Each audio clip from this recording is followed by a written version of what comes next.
Happy New Year! Ayan, ngayong New Year, we're going to rank Filipino-made sodas, Pinoy soft drinks. At kumpleto tayo! Alam ko may mga nauna ng upload, no? Pero nung nakaraan pa, yung pizza. Pizza, ang sarap niyan. Kakain na naman tayo eh. Hindi dahil... Bakit? May kulang ba? Medyo malungkot lang ako niyan. Panood mo yung vlog. Panood ko. Ano nangyari? Sumikip yung dibdib ko eh. Ay, pre, hello! Kami tumatawag, pre! Diyan ka na lang.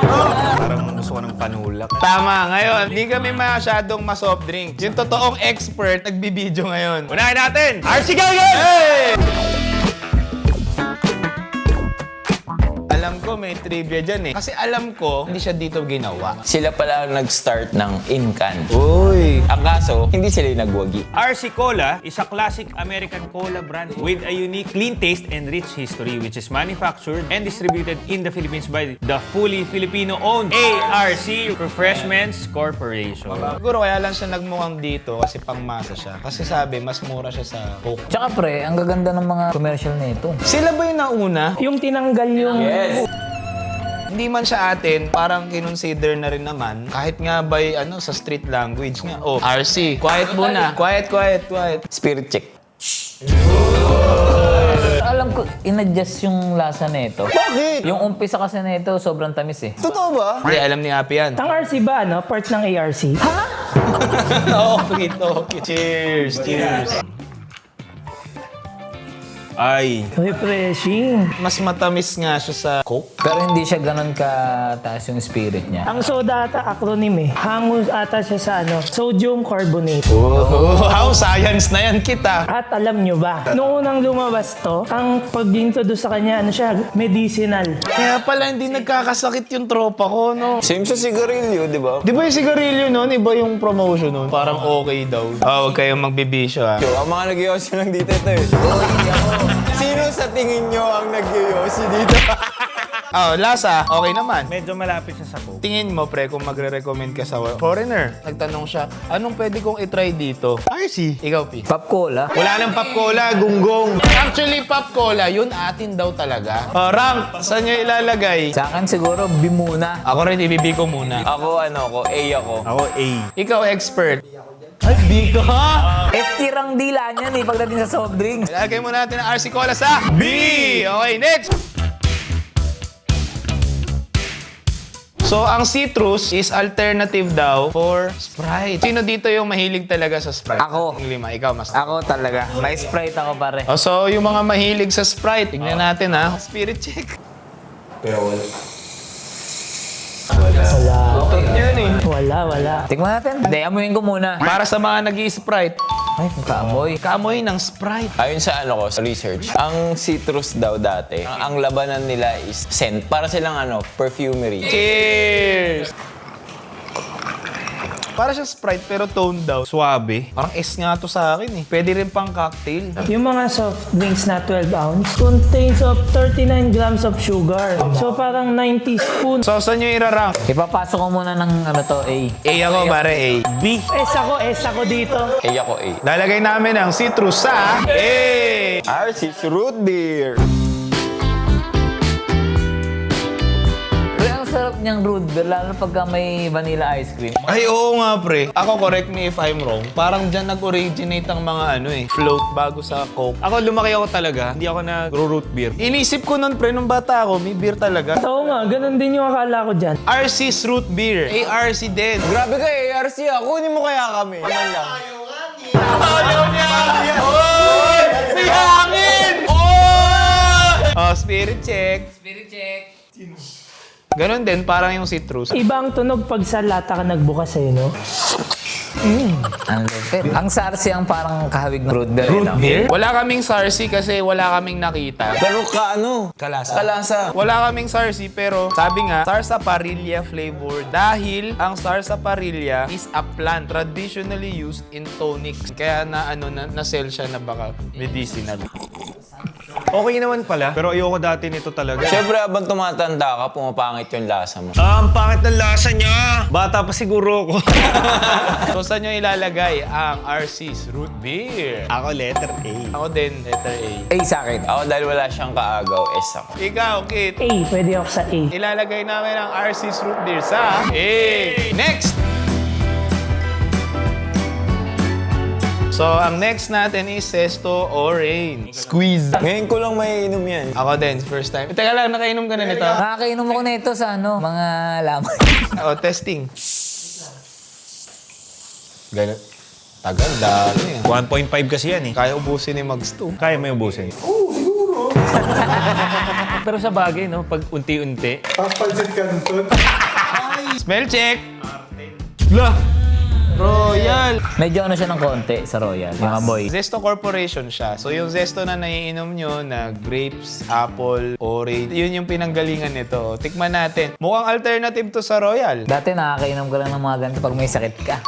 Oo nga, no? Hindi niya kalasa. Pero alam nyo ba, pare, na mga flavored soda, hindi talaga siya authentic na orange. So, more on ano sila, factory oil. Parang yung amoy lang. Actually, pre, tingnan niyo yung lalagyan. May nakalagay nga dyan, vitamin C. Totoo kaya to? Carbonated water, refined sugar. Ito may nakalagay ascorbic acid. Iba lasa sa Royal. So for those of you who've tried Royal, very different. Ako parang C ako. Ako rin eh. Adrian. First orange natin eh. So, B ako B. Same din ako sa B kasi hindi ako mahilig sa orange. Bika. Hindi kami. Ilalagay namin ang Zesto Squeeze sa B. Okay, next natin. Royal. Next. Ito with vitamin B. Zero lahat. Ang meron lang calories. Ang meron lang calories. Ang meron lang calories. Tsaka vitamin B5, tsaka B3. Ano yun, Doc? Same lang yun. Pero, ang Royal daw, hindi sa atin. Hindi, ganito kasi yan. Noong 1922, ang Royal True Orange ay galing sa San Miguel. Then, noong 1975, ang Royal ay nag-sponsor sa PBA. Ano ba yun? Tapos anong nangyari, pare? Noong 2007, saka siya binili ng... Nutella! Hindi, Coca-Cola. So, technically, atin pa rin siya. Para siyang ginawa ng Coca-Cola, counterpart daw ng Fanta. Ang Fanta, hindi sa atin. Pero ang Infanta, sa atin yan. Atin yun. Spirit check! Ay, iba yung tunog, oh. Gumaganon talaga. Oo, tumatog. Masarap yan sa sneakers eh. Hindi, masarap yan, may kumot. Yun ang hinahanap ko, pare, yung tumatalon no, sa ilong mo. Ano kasi gagawin yun? Ang bango. Hindi ba? Bugo ka rin. Cheers! Cheers! Diba? Ang sarap. Parang gusto ko ng ng kaldereta. Alam mo kung bakit hindi ko talaga iniinom ang Royal? Hindi kasi sobrang sarap niya eh.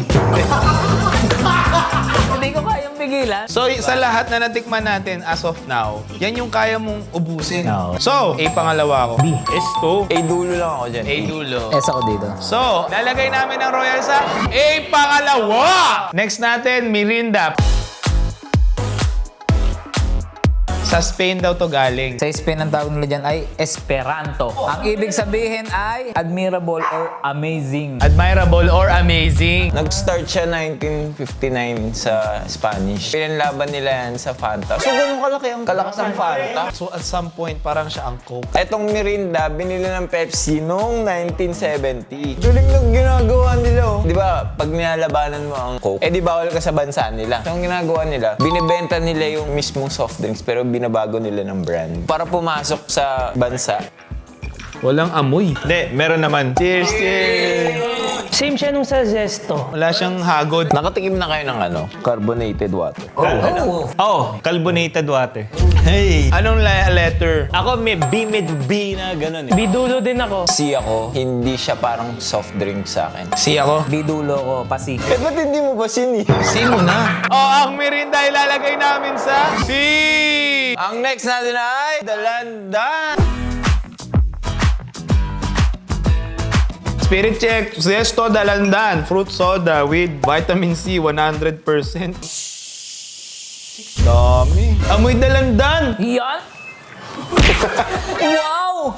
Amoy na lang nga. Cheers, cheers. Anong amoy? Amoy dalandan, di ba? Siya lang yung, ngayon so far na soft drinks na kung ano yung naamoy natin, yun yung lasa. Sarap. Galing. Paano kaya nila ginawa yun, no? 1980s pala in-establish ang SESO ni Sir Yao. Ni Sir Yao. Siya ang nag-start ng SESO na nakalagay sa pouch something na ano. Tapos noong 2000, dun nila in-announce yung mga ganito, dalandan. Parang noong time na yun, dun lumakas yung market ng dalandan. Yung farming. So may dalandan talaga to. Ingredients: carbonated water, refined sugar, dalandan extract, ascorbic acid, stabilizer.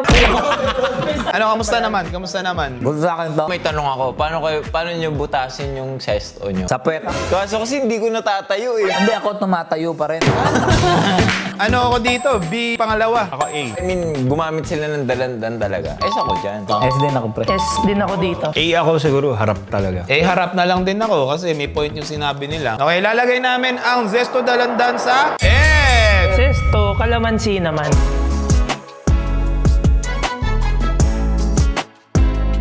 Ayan, bukas na. Check muna natin kung may stabilizer din to. Ang meron to, Steven Seagal. Stevia to, stevia. Para yun yung dahon na pag tinigman mo, matamis talaga. Teka, merong kit, merong calamansi extract. Meron. Okay ka lang, food trip ka. Cheers! Masarap din. Gagi, mas gusto ko to kaysa sa dalandan. Oo nga. Pre, para siyang gawa sa bahay. So ano ba, arguably, ito ang pinaka-healthy drink, pati yung dalandan. Arguably, so saan natin to ako parang is-una ko to eh. Ako din, parang pwede ko siyang S1. Pwede kong inumin araw-araw. Refreshing no? Wait lang, may papagawa kay Happy. May sabihin mo, refreshing! Wow! Refreshing! Juicy Lemon! ARC din ang gumawa ng Juicy Lemon. So, wait lang. Madali na tong katabi ko. Kasi nga, favorite ko to pag pares. Juicy Lemon! Juicy lemon! Juicy Lemon! Yan ang epekto pag naghalo-halo na lahat. Cheers!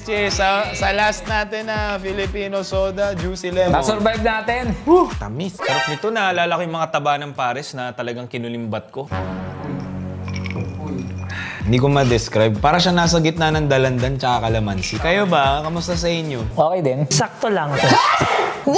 Refreshing! Ikaw pare? Okay lang. Tama lang siya para sa C.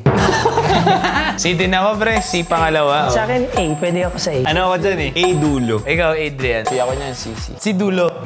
Ang Juicy Lemon ilalagay namin sa C! Nasa screen ang final ranking namin. Sa amin lang yan, no? Hindi po kami nagmamarunong. Panlasa lang namin yan. At kung may gusto pa kayo na, I think, dalawa na lang halos yung hindi namin nasama, comment nyo below anong opinion nyo saan nyo siya ilalagay from S to D. Ano ang memories nyo pag bumibili kayo ng mga soda or coke sa tindahan? Nabato ka na ba niyan? Ano yung nyo, favorite nyong commercial ng soft drinks? Ay, ito ang beat sabay-sabay. Ito ang beat walang sablay. Pabilis ng pabilis, wag magninis, ang mamintis. Guess mo na? Guess mo na? So yan, like and subscribe kayo ng bahala. Panlasang panot! Oy! Bati na yan, guys. Nagkakasundo yan. Pre, bunot na bunot ako dun Pizza. Si Dre nag-edit nun. Kaya May pag nag-edit wala nun. ako. Pag ganun pag wala ako. Malungkot na ako nun. Ano mo yung kut? Nakita mo yung tsura ko dun.